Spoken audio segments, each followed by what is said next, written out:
She was 20 years old and for all practical purposes homeless. Her uncle had given her 6 days to leave. In the right pocket of her coat she carried a brass compass that had once belonged to her father, its lid worn smooth where his thumb had worried it open and shut, its hinge smelling faintly, impossibly, of oil and salt whenever the day turned hot enough. 3 hours after being dismissed from the only house that still contained her name on paper, Ada Caroline Mercer spent her last $28.40 on a tax-delinquent cargo ship stranded in a dead town nearly 300 miles away. It was the kind of decision sensible people described with pursed mouths and lowered voices, the sort that looked worse when written in a ledger book of profit and loss. Because every column declared the same thing: purchase price, absurd, salvage value, negligible, purchaser, female, alone, age 20. What nobody knew, not her uncle, not the ticket clerk who tore her rail stub, not even the county man who would later sand the ink on her deed, was that Ada had spent 7 winters teaching herself how to read the patient grammar of rivets, boilers, valve housings, and marine schematics drawn by a dead man with her father's hand. So settle in, tell me where you're listening from, and let me introduce Ada Caroline Mercer, her father's compass, and the rust-brown hulk called the Vesper Queen. Ada had been raised between 2 incompatible faiths, and she understood even before she had words for it that most lives were quietly ruled by one or the other. Her father, Owen Mercer, believed in the elegant logic of a machine. He was a marine fitter who could diagnose a failing bearing by the shape of its complaint, who came home smelling of hot brass, pine tar, river mist, and the mineral tang of steam. His palms lined with black grease that soap never fully conquered, his voice low and cheerful even on long days because he trusted the honesty of things that either worked or did not. He taught Ada to hold a wrench not with force but with intention, to listen before touching, to respect heat, pressure, and the truthful language of metal under strain. When she was 8, he set her on an overturned crate in a dry dock and had her pass him calipers while gulls cried overhead and the hull beside them boomed like a great sleeping lung. Everything built to move, he told her, pressing the brass compass into her small hand on the evening before his final job, wants a true course. So do people. 2 mornings later, in March of 1922, a cable snapped during a lift on Pier 4. Men ran. Someone shouted. The iron spar came down in one bright, irrevocable second. By sunset, the compass was hers. Her mother, Lillian Mercer, belonged to the quieter half of Ada's inheritance. Ada remembered less of her as a whole person than as a softness dispersed through the house, violet water on a collar, the dry whisper of muslin being folded. Fingertips cool from the pump laid for a second against a fevered forehead, the barely sweet scent of starch and lavender that lingered after she crossed a room. Lillian died slowly in November of 1927, of a lung illness that took her by teaspoons. And the memory Ada kept most clearly was not of grief performed but of silence stretching politely around a bed while dishes cooled in the next room. After the funeral, her mother's elder brother, Horace Bell, took Ada into his household in Wichita from duty rather than love. Horace managed regional accounts for Bell and Renshaw Agricultural Supply. And he saw the world as a ledger book of profit and loss so absolute in its arithmetic that tenderness looked to him like poor filing. He clothed her, fed her, placed her in the spare room beside the back staircase, and from the first month onward treated her maintenance as a series of neat expenditures: 2 pairs of shoes in 1928. School fees in 1929, dental work in 1930, train fare to and from the typing course in 1931. Ada answered that chill not with rebellion but with division. By day she learned Horace's world so thoroughly that she could total invoices without a blot, reconcile feed shipments against warehouse slips, and prepare correspondence in a hand exact enough to pass for professional. By night, with a blanket rolled against the crack under her door, she spread her father's notebooks on the floorboards and copied sectional diagrams of boilers, piston assemblies, and hull braces until candle wax cooled against her knuckles. She became, without ever announcing it, fluent in both languages. The dismissal came on a Thursday in June of 1933 for reasons so ordinary that outrage found nothing to grip. Bell and Renshaw had merged two offices. Horace's widowed sister-in-law was moving in with her 9-year-old son. The spare room was required, space had to be allocated, household expense needed consolidation. He told her in the bookkeeping alcove off the kitchen, between the flour bin and the standing desk where he clipped receipts. And he did not ask her to sit because he did not think of the moment as human enough to require ceremony. Outside, heat buzzed in the alley and a fly tapped itself stupid against the window glass. Horace kept his eyes on a column of figures while he spoke. You are 20 now. You have completed the commercial course. I have spoken to Mrs. Weller at the rooming house on Adams. She has no immediate vacancy. The circumstances here have altered. I can provide 6 days. In addition, he paused, drew a cash envelope from beneath the blotter, and placed it beside the inkwell with 2 fingers as though distance might soften the transaction. There is $41.75. I consider that generous. Ada felt, with a clarity almost cold enough to be pleasant, that the room contained exactly what it had always contained: dry flour smell, ledger paper, tin clock. The man who had kept her because duty entered in one column and sentiment in none. There was no pleading in her, because one cannot truly lose what one never possessed, and because humiliation, like rust, spread fastest when given moisture. She said only, "Then I will make it do." That evening she packed 2 plain dresses, 1 wool skirt, 3 blouses, her mother's mending tin, her father's 4 notebooks tied with cord. A shaving mirror with the silvering gone black at the corners, a spare pair of stockings, 1 blanket. And the brass compass wrapped in a handkerchief and then unwrapped again so she could keep it in her coat pocket. When she went back for the photograph that had stood for 5 years on the hall table, a church picnic image in which she appeared blurred at the edge beside her mother's hat, it was gone. No one mentioned it. No one had to. She closed the back door as quietly as if she had only stepped out for air, and all the way to the station she could feel the weight of the compass striking once, softly, against her ribs with every third step, like a steady little verdict. The journey west took 2 trains, 1 motor coach, 17 hours of interrupted sleep, and most of the money her uncle had called generous. The first carriage smelled of coal smoke and damp wool, the second of dust and old oranges. Because a farmer in the rear seat carried a crate with 6 bruised fruits rolling inside it each time the train swayed. On the coach from Amarillo to the county line, Ada sat pressed between a woman with a fretful infant and a salesman whose collar had collapsed in the heat. And she watched the land flatten into a pale, scraped immensity where even fences seemed tired. At a depot lunch counter in Belen, while eating a hard-boiled egg and a biscuit gone dry at the edges, she found the notice that altered her course. It was folded into a week-old county circular used as wrapping beneath the plate: tax delinquency auction, Town of Deadwater, former vessel Vesper Queen, improvement parcel 14, AS is. Back levy due $28.40. Deadwater. The name sounded less like a place than like a sentence already handed down. She read the notice 4 times, then turned it over and saw, on the reverse, a faded engraving of the vessel in her working years, a broad-beamed iron cargo steamer with a forward hold, twin-deck cranes. And an engine layout she knew from her father's sketches. Something inside her, which had remained still through the calculations of Horace Bell's world, gave one clean, decisive movement. In a ledger book of profit and loss it was lunacy. In the elegant logic of a machine, it was recognition. Deadwater announced itself first by what was missing. The lake that had once justified the town existed now as a wide basin of cracked alkali and tamarisk stumps.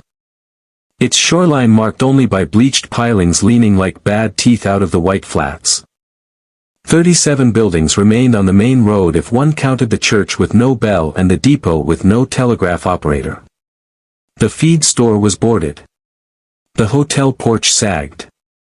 Tin signs along the street rasped whenever wind passed over them, though there seemed never to be enough wind to clean anything, only enough to move grit from one surface to the next. And beyond the last false front storefront, stranded where water had last abandoned the basin around 1853, lay the ship.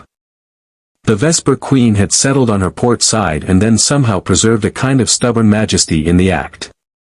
She was absurd, magnificent, utterly abandoned, 186 feet of iron hull gone the color of dried blood and old pennies, her stern wheel half buried in crusted silt.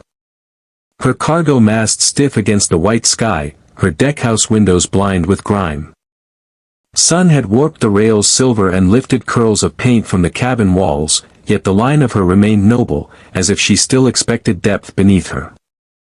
Ada stopped in the street with grit inside her shoes and heat burning the bridge of her nose, and felt the immediate, irrational pull of kinship. The ship stood there like a forgotten ledger entry no one had bothered to strike through, an expense still carried, inexplicable and unuseful to ordinary judgment. But to Ada, who had spent half her life listening for the hidden coherence inside broken things, the Vesper Queen looked like a home waiting to be awakened. The transaction took place in the office of Acting County Receiver Milo Pritchard, a narrow room that smelled of paper mold, ink, and the faint medicinal sharpness of floor cleaner. Pritchard was a narrow man as well, with cuffs too short for his wrists and a style of dry amusement that suggested life had disappointed him early and then become repetitive. He read the notice in her hand, looked up over steel-rimmed spectacles, and said, "You are aware that the Vesper Queen is what we here call the Folly." His voice held no cruelty. Only the professional disbelief of a man who had spent 11 years disposing of properties no one wanted and had finally encountered the wrong kind of buyer. "Leaks when it rains," he went on. "Bakes when it doesn't. No insurance. No municipal water connection. Title questionable until last year's probate untangled. Hull worth less cut up than standing, by most estimates. Owed taxes and levies total $28.40 even. You'd do better with a mule, Miss Mercer," Ada supplied. He nodded, as if the name explained nothing and therefore required no further study. She opened her purse and counted out 2 $10 bills, 1 5, 3 singles, 1 quarter, 1 dime, and 1 nickel. Setting each piece on the blotter in a line so precise that Pritchard's eyebrows moved for the first time. "Well," he said, sweeping the money into his drawer with a clerk's acceptance of the irretrievable. "May Providence admire courage wherever it finds it." The deed itself came on brittle cream paper with a prior fold worn almost through.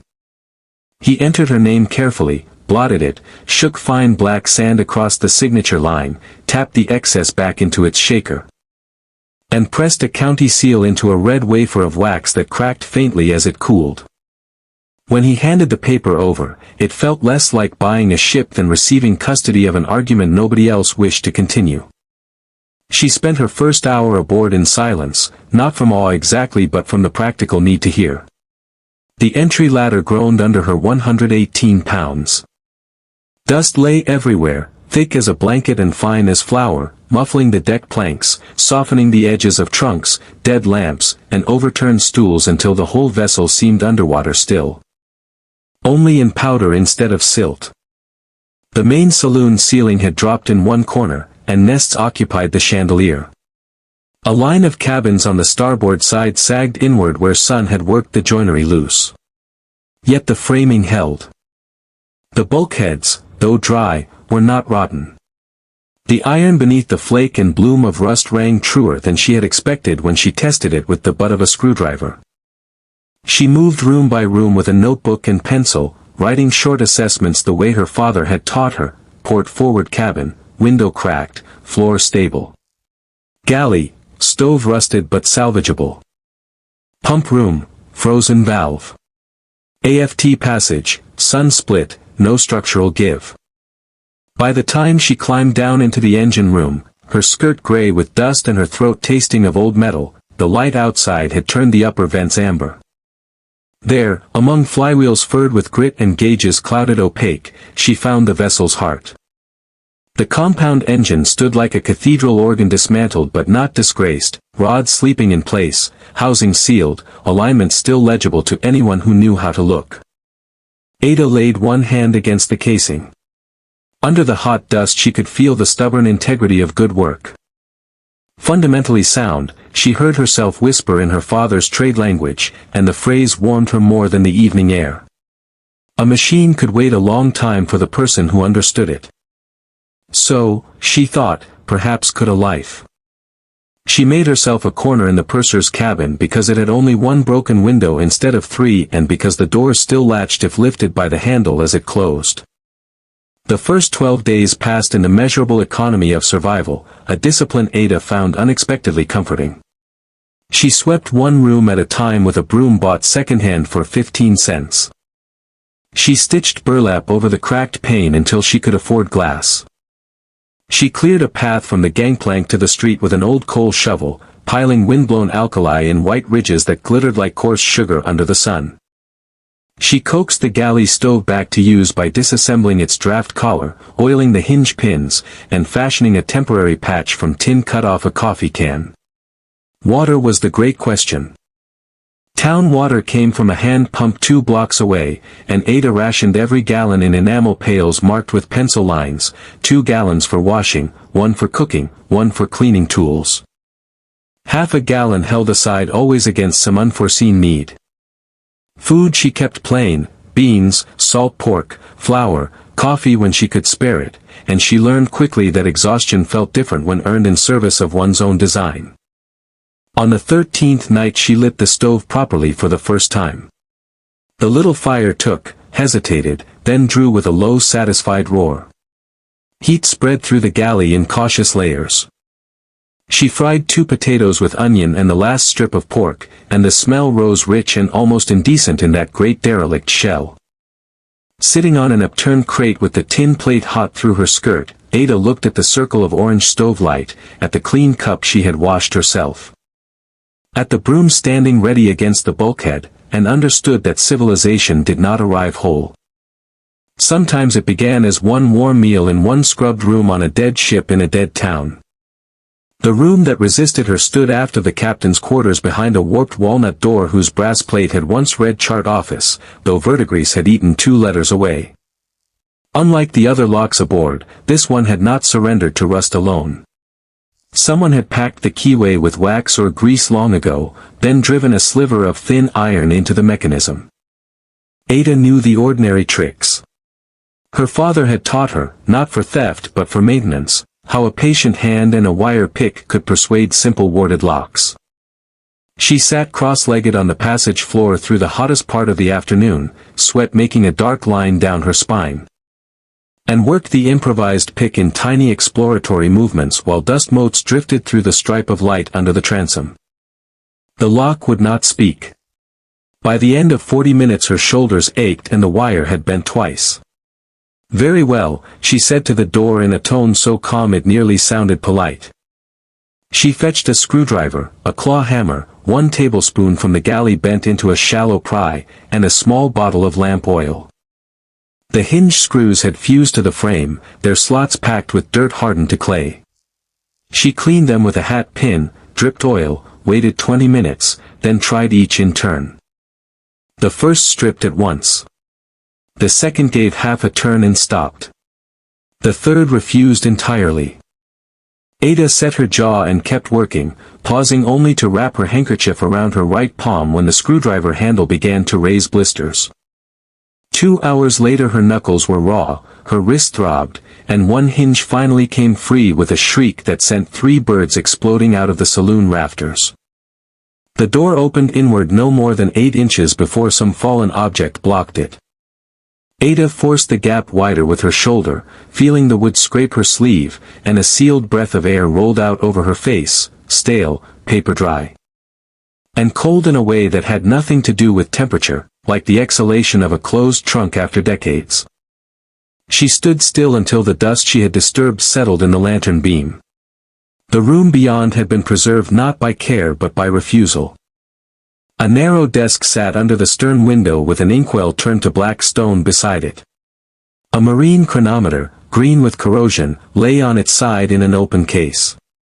Maps curled in cracked cylinders on a rack near the wall. A coat still hung from a peg, the cloth eaten at the collar. On the floor beside the desk rested a pair of rubber overshoes whitened by salt. There was a logbook with its strap perished away, a stack of invoices tied in blue ribbon, a chipped porcelain mug containing 4 pencils gone brittle with age, a brass letter scale, 1 pipe stem, 3 sealed tins of biscuits hard as plaster, and a photograph face down under a film of dust so even it looked intentional. Ada lifted the photograph by the corner. It showed a man with a severe mustache seated beside a woman and a child on the deck of this very ship when her paint was bright and her rail gleamed. Someone had written on the reverse in a clerk's hand, E. Sorel family, April 1891. The deck under Ada's feet creaked softly as the evening cooled. She felt then that she had entered not a room but a paused sentence, one the world had abandoned halfway through. The logbook belonged to Edwin Sorel, listed first as purser, later by his own notation as acting custodian, and finally in a hand that had grown shakier over the years as keeper. The entries ran from May 1908 to February 1917, though with long gaps after the first pages, and they told in clipped first-person lines the slow diminishment of both vessel and town. May 14, 1908, company agent departed. Ordered to remain until notice. Freight claims unresolved. July 2, 1909, basin 3 feet lower by staff marks. Wheel inaccessible. Town talk of dredging. September 19, 1910, dredging abandoned. 7 stores still open. One can hear dogs across the lake now. January 3, 1912, boiler fittings removed by court order.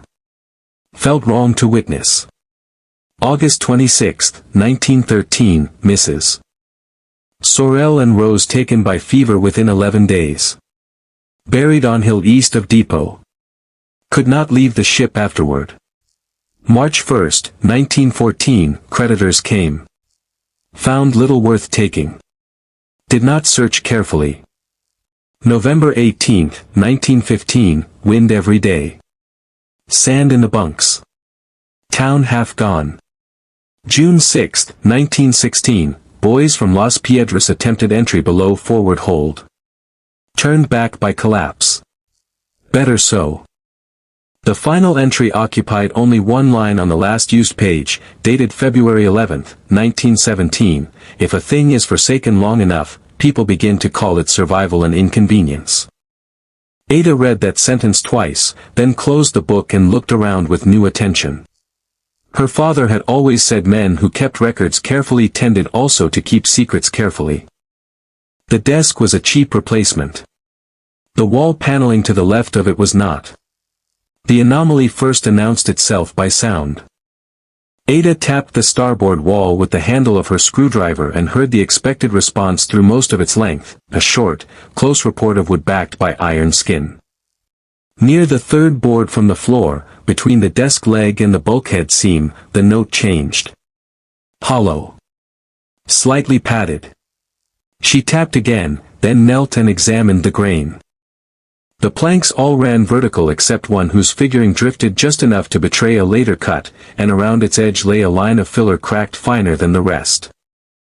She pressed along the join, felt nothing, then remembered how old secret panels were often sprung not by pulling but by relieving pressure elsewhere. She checked the desk. The left rear leg rocked. Under the drawer lip, hidden by shadow and 20 years of grime, a brass button the size of a pea sat recessed into the frame. Ada pressed it. Nothing. She pressed while leaning her shoulder against the suspect panel, and something inside clicked with the modesty of a well-mannered lie giving way. The board shifted outward half an inch. Her pulse did one strong, ridiculous thing against her throat. She slid her fingers into the gap and eased the panel free. Behind it sat a shallow compartment lined with oilcloth. Inside were 24 $20 gold pieces wrapped in chamois, one leather packet containing $37 in notes and silver, a small silver locket with a blue enamel forget-me-not on the lid, and an envelope browned at the edges but still sealed, addressed in careful ink, "Tio whomever finds this." For a moment Ada did not touch any of it. The lantern made the coins glow a patient yellow. The ship around her remained utterly still. She broke the seal with the point of her thumbnail and unfolded 4 pages written in the same controlled hand as the logbook, though more personal here, less braced against official scrutiny. Edwin Sorel wrote that he had come to the Vesper Queen in 1889 when the basin still carried enough depth to float her to the loading docks. And that for 14 years he had believed persistence itself could hold a world together. His wife Marianne had kept accounts for the ship's stores. Their daughter Rose had slept in the chart office on hot nights because she liked the stern breeze. Then the lake began its slow retreat, the mining syndicate failed upriver, freight ceased, and fever crossed Deadwater in the summer of 1913 like a lit match across dry grass. I remained, one passage read, first because a man imagines duty can postpone grief, and later because grief itself becomes a kind of duty. He explained the money with painful simplicity. It was salary withheld, petty cash unclaimed after bankruptcy, and the proceeds from selling off small fittings to passers-by over 3 lean years. He had not spent it because he had once hoped to leave with his family. After they died, he found he no longer wished to leave for himself alone. As for the locket, it had belonged to Marianne and contained, Ada discovered when she opened it, 2 tiny photographs no larger than postage stamps, a woman with calm eyes. A child holding a paper pinwheel. Then came the line that altered the whole meaning of the hidden hoard. If you have found this, Sorel wrote, then you possess the patience and vision to locate value where every other eye has seen only abandonment. I leave the money to you entirely. I ask no memorial but use. On the final page Sorel added what he called, in almost apologetic script, one practical note for the mechanically inclined. The official manifest described the Vesper Queen's last freight as dry stores and fabricated iron for the Mercer Basin Mining Company. But the loading ledger retained by the purser, sealed separately when legal claims began, showed the forward lower hold had carried 47 crated pieces of precision machine stock from the Lake Erie works. Lathe beds, drill press columns, brass valves, gear blanks, planer heads, shaft collars, and box tool steel packed in grease and waxed cloth. Because the basin dropped faster than predicted, because the cargo deck buckled during the grounding, and because a partial collapse in 1916 blocked ordinary access. No one had ever reached the hold from within. Most men searched for liquor, silver, or church plate, Sorel wrote with a touch of dry wit so restrained it made Ada smile in spite of herself. The cargo was never romantic enough for them. Ada sat for a long time at the desk with the brass compass in one hand and Marianne Sorel's silver locket in the other. The compass was a guide to motion, a promise that one could choose a course even after every familiar shore was lost. The locket was a reminder of purpose, of the human faces for whom any machine was ultimately built to labor. Outside, wind moved along the hull with a long low sigh, and the ship answered in minute creaks like an old sleeper settling deeper into bed.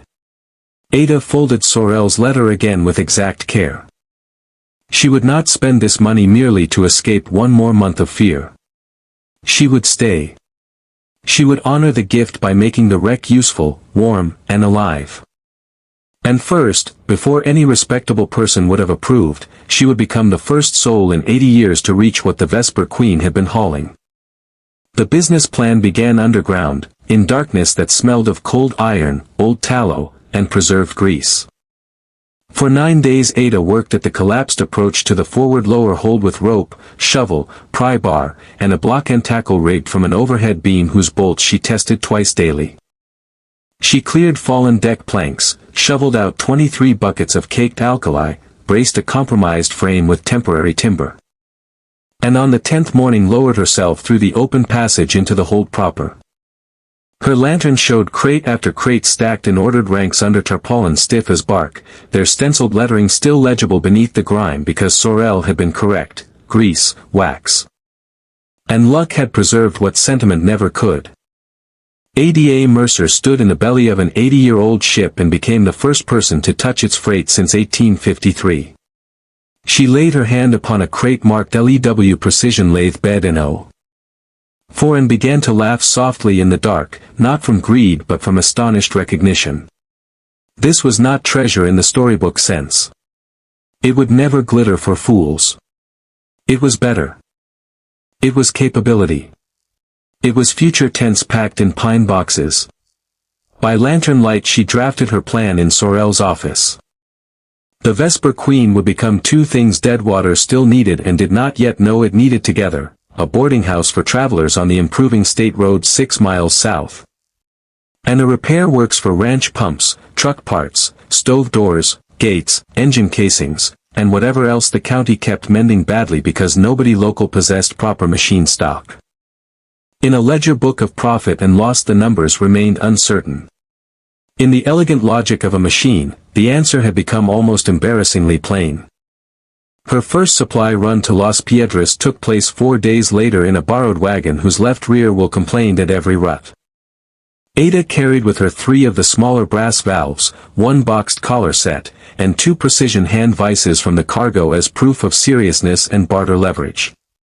The merchant at Holland & Sons Building Supply sold her 80 board feet of pine, 12 panes of salvaged window glass, 9 pounds of cut nails, 2 kegs of white lead putty, 4 rolls of roofing felt, 1 coil of hemp rope, 3 gallons of marine blue paint long out of fashion, 1 case of lamp chimneys, and a second-hand cast-iron washstand with 1 cracked wheel. At first the men in line behind her looked amused, because a solitary young woman ordering shipyard quantities from a dry county yard resembled entertainment. Then she named the exact dimensions required to sister a deck beam, corrected the clerk's misunderstanding about stovepipe gauge, and unrolled a section sketch of the Vesper Queen's forward cabin that she had drafted herself. Amusement changed shape. It did not yet become respect, but it stopped smiling. The older tradesman who stepped forward while the clerk totaled her bill wore a carpenter's apron burnished white at the thighs and had shoulders bent by 40 years of carrying timber. "You know the difference," he said, picking up her sketch, "between a beam repair and a patch pretending to be one?" "I do," Ada answered. "Can you cut a scarf joint?" "Yes." "Can you cut one that won't shame you?" She met his gaze. "I can cut one that won't shame the vessel." For the first time he showed something like interest. "Name's Jonas Pike," he said. "I'll come out Sunday and see whether you're lying." He arrived precisely at 7:10 that Sunday morning with a level, a folding rule, and skepticism fitted to him as naturally as his hat.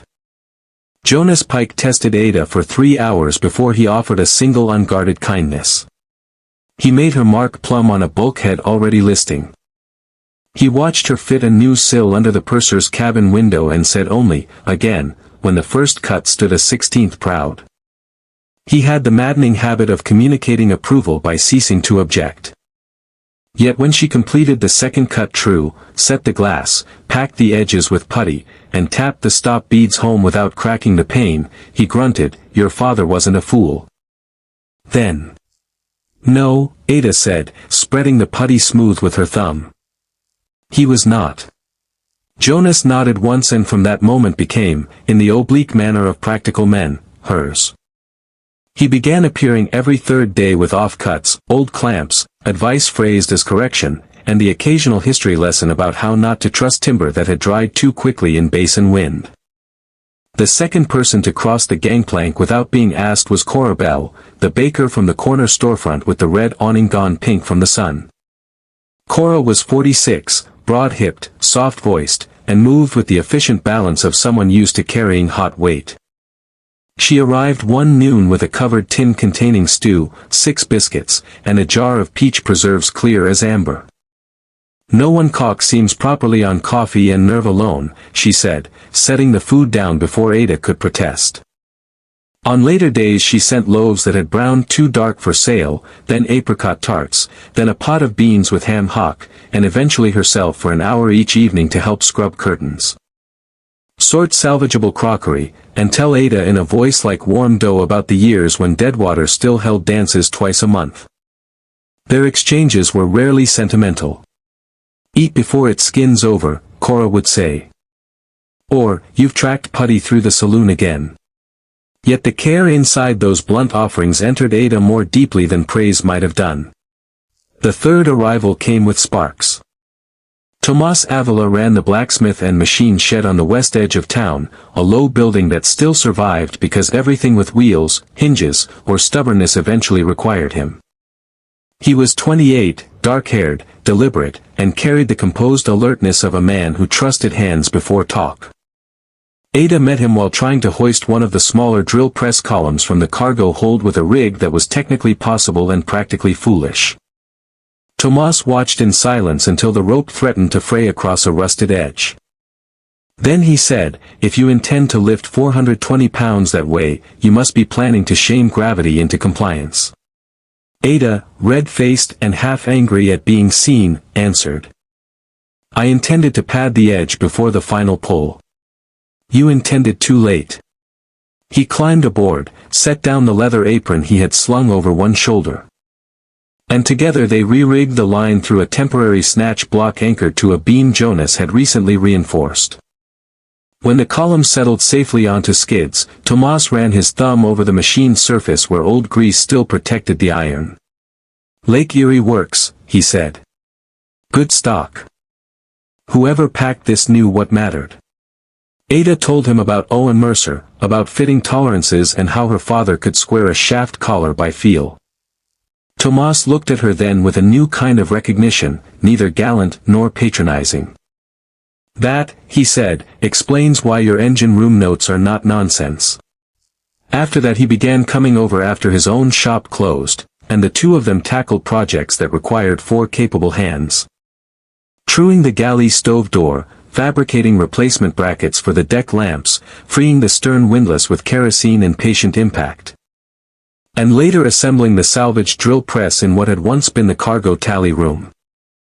These were not friendships in the conventional sense, with confidences and declarations and easy leisure. They were something sturdier, a community built through shared work, in which each person proved affection by bringing labor where labor was needed most. The ship changed first in pieces and then all at once. Ada and Jonas weatherproofed the starboard cabin run by replacing 19 feet of split sill, sistering 2 weakened studs. And recalking every exterior seam on the upper deckhouse with cotton driven by blunt irons and sealed under white lead compound that smelled sharp enough to sting the eyes. She and Tomas laid a new plankway through the main saloon, restored 4 wall sconces to working order, mounted the recovered drill press. And fitted the smaller lathe bed onto a masonry base poured in the former baggage room.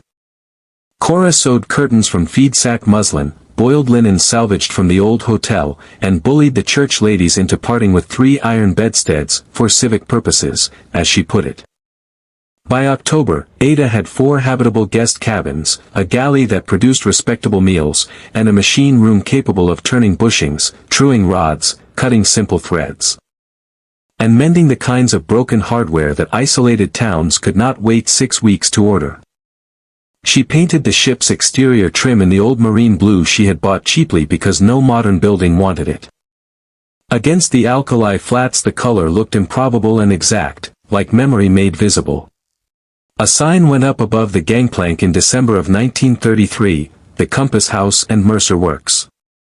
Below it, in smaller letters hand-cut by Tomas and reluctantly admired by Jonas, "Board, rooms, repairs." The title townspeople gave Ada arrived a month later without formal vote. First it was that Mercer girl on the ship. Then Miss Mercer at the works. By spring she had become, in general speech and with no trace of mockery, Miss Ada of the Queen. Months turned into a year, and the transformation became easiest to measure through the astonishment of newcomers who had never seen the ship before. Where once the Vesper Queen had loomed as a rust-blind carcass over a dead basin, she now rose clean-lined and purposeful, her rails repaired, windows shining, hull sides brushed and stabilized. Gangplank sound under boot heels. Lamps glowed in her saloon at dusk.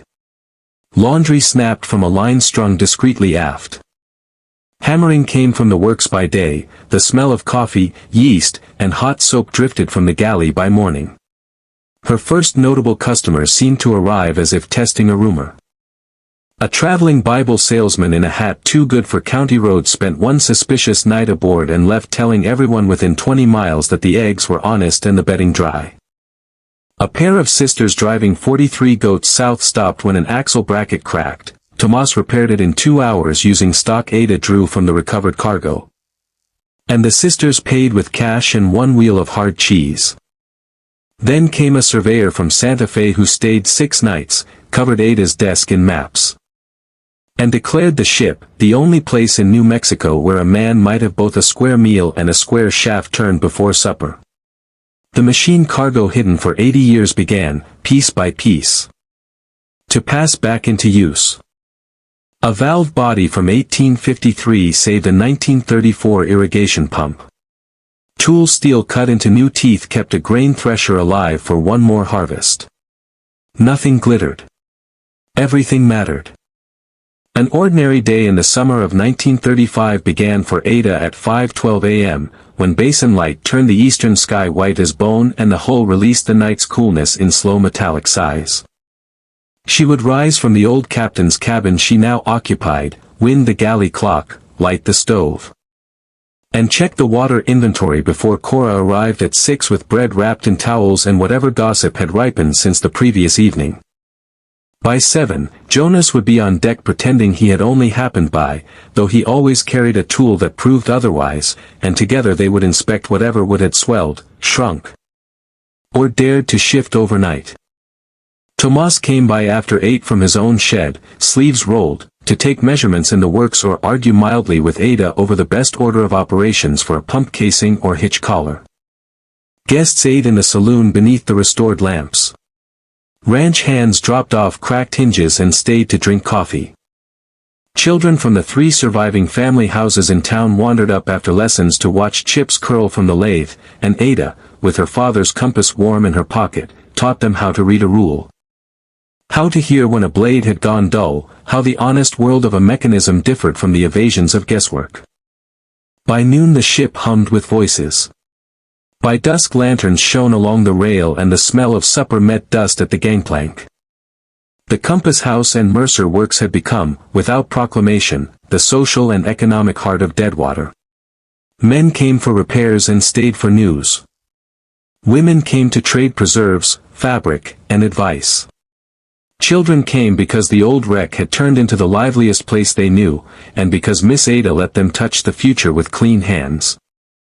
It was on a quiet evening in October of 1941, 8 years after she bought the ship, that Ada sat alone in the former chart office, the same sealed room she had once forced open with bleeding knuckles, and understood how thoroughly a place could be reclaimed. The office now served as her private room for papers, planning, and those rare half-hours when no one required her answer.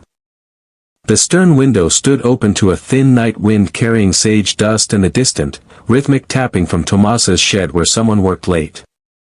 Sorel's desk had been repaired and polished, though Ada had left one ink stain untouched beneath the lamp as a courtesy to the room's previous life. On the blotter before her lay 2 objects she set side by side whenever decisions grew complicated: Owen Mercer's brass compass, its lid still smooth with paternal wear, and Marianne Sorel's silver locket, blue enamel chipped at one corner by time. The compass was direction, the austere grace of choosing a course and then honoring it with labor. The locket was remembrance, a quiet insistence that every enterprise, whether ship or shop or town, was finally justified by the lives it sheltered. Ada touched each in turn while reviewing invoices for 6 new guest mattresses and the proposed extension of the machine room wall. Outside, laughter floated up from the saloon where Cora was teaching 2 highwaymen how not to cheat at cribbage. The ship answered with its familiar evening creaks, no longer lonely but conversational, as if old iron itself had grown accustomed to company. She thought of Horace Bell sometimes, though not often and never with the hot vanity of resentment. News reached Deadwater in fragments the way all news did. Bell and Renshaw had opened a branch in Tulsa. Horace's health had turned uncertain in 1938. The nephew for whom her room had been needed was said to be reading law. Ada imagined him still at a desk, shoulders square, spectacles low, balancing columns as faithfully as monks once copied scripture. He had not wronged her in the melodramatic sense. He had simply served the worldview to which he belonged, the ledger book of profit and loss, wherein space must be allocated, expenses controlled, futures made orderly by subtraction. Such arithmetic had fed her, educated her, and finally expelled her. The elegant logic of a machine had done something different. It had not loved her either. Machines are not sentimental, but it had offered a truer reciprocity. Attend to what is real. Learn the system. Respect force. Repair what can be repaired. Build where structure holds. If Horace had imagined Ada after she left his kitchen, he had likely imagined her entering some modest office, filing invoices under someone else's name. He could never have pictured lanterns along a resurrected rail, children carrying scrap wood up a gangplank for lessons, travelers asking at the depot not for a hotel but for the ship. Or a town taking its pulse from the routine of a young woman he had once balanced against household expense. Ada did not need him to understand. Lives rarely explain themselves to the people who miscalculated them. Ada Caroline Mercer had been 20 years old and, for all practical purposes, homeless when she stepped off the coach into Deadwater with dust in her hem and $28.40 left to her name. She spent that exact sum on the stranded Vesper Queen, a vessel written off by counties, creditors, weather, and common sense. And became the first person in 80 years to lay hands on the machine cargo sleeping in her hold. The brass compass her father left her still opened cleanly. The silver locket Edwin Sorel hid away still caught the lamplight.